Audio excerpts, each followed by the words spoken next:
यश पूर्ण समाधान गुरु शिष्य गुरुला शिष्याला आलिंगन दिल्यावर परिपूर्ण समाधान प्राप्त होत आहे या विश्वातल्या सुखाची प्राप्ती होती तीच अवस्था गुरुची आणि शिष्याची प्रभू रामचंद्राची वशिष्ठ गुरुची झाली एकोणी रघुनाथाच्या गोष्टी 14 भुवनेची वैकुंठी ठाई पेटले ओटा ओटे गुरुमामय मोठी जय जयकार गुरुची महिमा फार मोठी आहे जय जयकार करू लागले 14 भुवन त्या ठिकाणी आनंदी झाले कशामुळे हे गुरुचं ज्ञान या 14 भुवनाला चालवणाऱ्या ब्रह्मज्ञान ब्रह्म अवस्थेला असणाऱ्या प्रभू रामचंद्राला कळालं महाराज आणि गुरुची महिमा खरोखरच या विश्वामध्ये फार मोठी आहे असं नाथबाबा सांगतात तेने सुखी झाले सीता ऋषी वारा सुखी झाले सुरावरा अवघे करती जय जयकार सुभार वर्षले सर्वजण जय जयकार करू लागले सुरवरातील देव देवता ऋषी मुनी गण साधू संत योगी तपी जपी तपी संन्यासी सर्वांना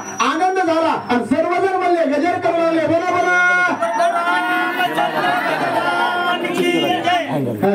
दिवस माता करा तो विरज चऊ करा तेनी श्रीराम शोभला गाडा चिन्ह मात्र चोकडा सरकृत चिन्ह मात्र रोकडा म्हणले परिपूर्ण अवस्था प्रभू रामचंद्राला झाली पण कधी रोकडा ज्याला पुन्हा कुठला लाग राहत नाही पण गुरुचा बोध झाल्याच्या नंतर लोण्याचा गोळा जसा कडवल्याच्या नंतर त्याला तुपाची अवस्था येते का पुन्हा त्याला काही बाधा करू शकत हा बोध झाल्याच्या नंतर या जीवाची ती अवस्था होती कारण जीव हा शिव झाल्यावर पुन्हा परत येत का तुपाचं दूध बनित का महागारी पुन्हा नाही मग तशी अवस्था या जीवाची होती एकदा ब्रह्म हा जीव असणारा शिव स्वरूपाला प्राप्त झाला का मग त्याच्या आनंदाला पारावा राहत नाही म्हणून सांगतात वाल्मिक सांगे आपणा भारत ध्वज तू सावधान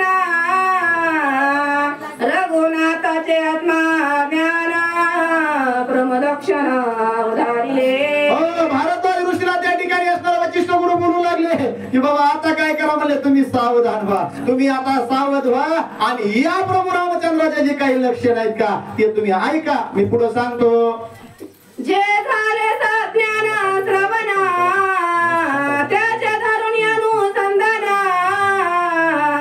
तोही आपण सुखी संपूर्ण करावे सुखी संपूर्ण करावे जे अनुसंधान आहे जे पाठीमागाला असणारा त्या ठिकाणी ऐकलंय का म्हणले अज्ञानामध्ये जे श्रवण झालं का पण त्यातच जर अनुसंधान ठेवलं तर सर्वाला सुखाची प्राप्ती होईल ऐसे सांगूनी भारत द्वेषी वाल्मिक झाला संतोषी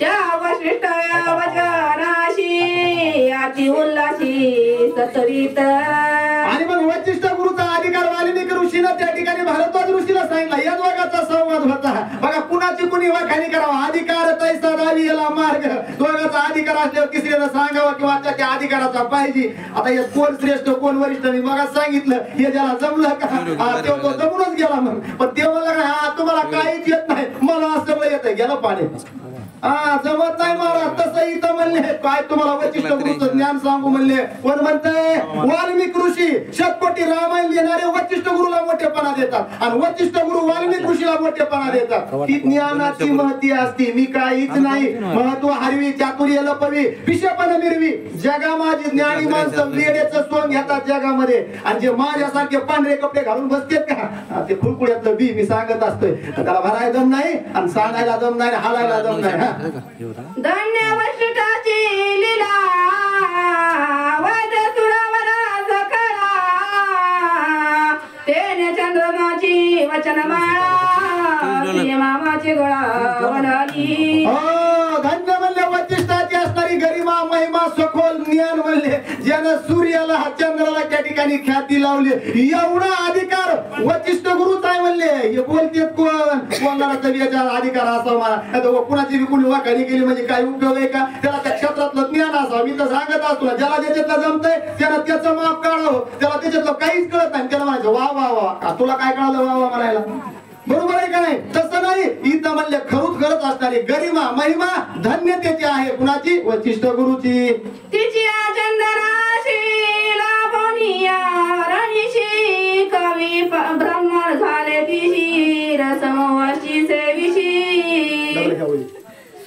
हौशी बस तिची चंदनाशी लादोनिया हरणीशी केवी परब्रह्म झाले तिशी समुदाशी शेवती कवी ब्रह्मन झाले तिशी.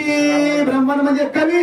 जो ना देखे रवी वो तो के कवी. बरोबर आहे का? जे सूर्याला दिसत नाही ते कवीला दिसतं. मग असे कितीतरी कवी म्हणले हे वचिष्ठ गुरुच्या ज्ञानावर असणारे ब्रह्मन झाले, भुंगे झाले आणि हे प्रत्येकानं म्हणले वचिष्ठ गुरुचं ज्ञान भुंग्याप्रमाणे सेवन करण्याचा प्रयत्न केला असं त्या ठिकाणी सांगू लागले. तिची पाहून योगाशी योगी पावले योगतेशी तेने सुगोन योनीशी देह भावाची विसरले. देह भावाचा विसर पडला. योगी याच्या ध्यानी ध्यातून तडसी तो आम्हापाशी माझे पुढे. परंतु म्हणले एवढं वचिष्ठाचं ज्ञान सखोल आहे, गहन आहे, श्रेष्ठ आहे, वरिष्ठ आहे असं त्या ठिकाणी सांगतात. बापा गुरु वाक्य कटके अलक्ष कलक्ष विना अलक्ष वचिष्ठ निज गुरु पे निज मोक्षे नोंदवी.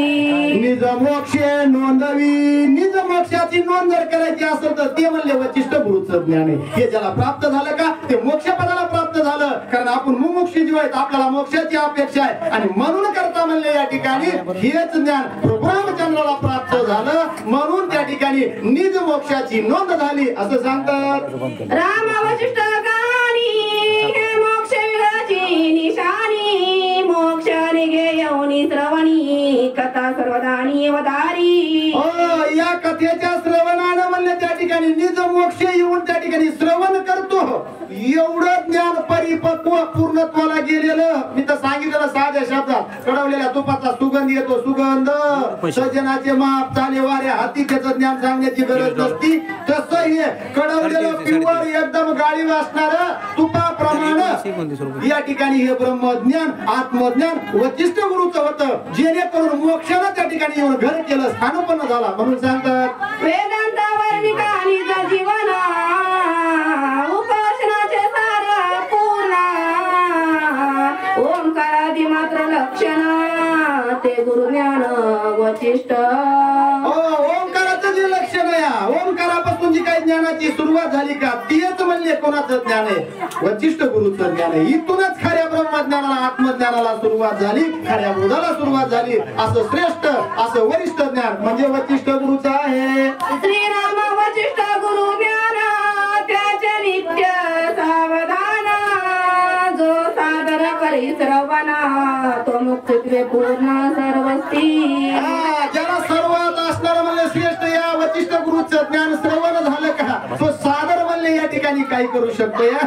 त्या अवस्थेला जाऊ शकतोय, मुक्त अवस्थेला प्राप्त होऊ शकतोय असं हे वचिष्ठ गुरुचं ज्ञान आहे. ज्याची सर्व कनिष्ठ श्रवण ते प्रपंचाची दत्तत जाण लाभोनीची अल्पत पूर्ण त्याची कर्म बंधन बांधिना.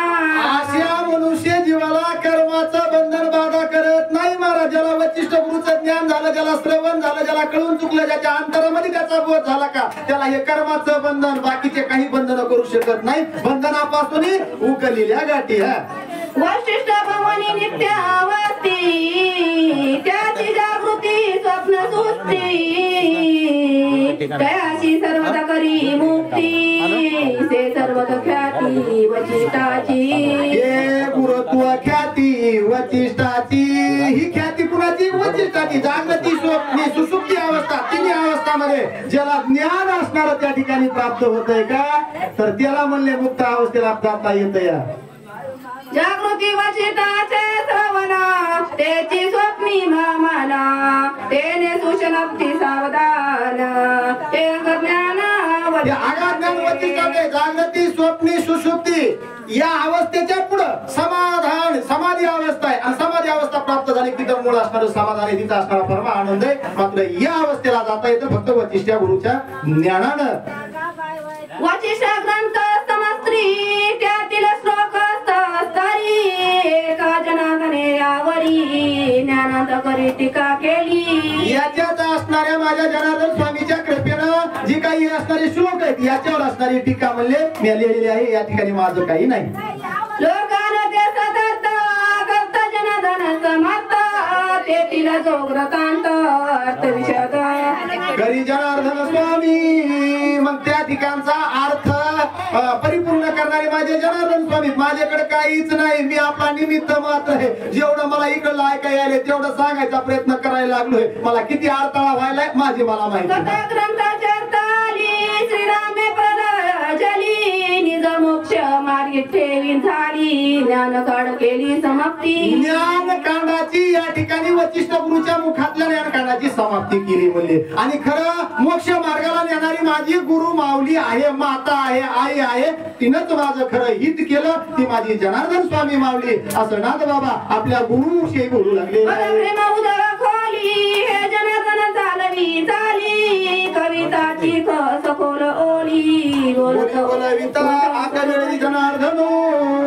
आणि मग बोलविणारे आकळणारे जनार्दन स्वामी आहेत. या ज्ञानाची खोली माझे गुरु आहेत. या ठिकाणी माझं काही नाही. मी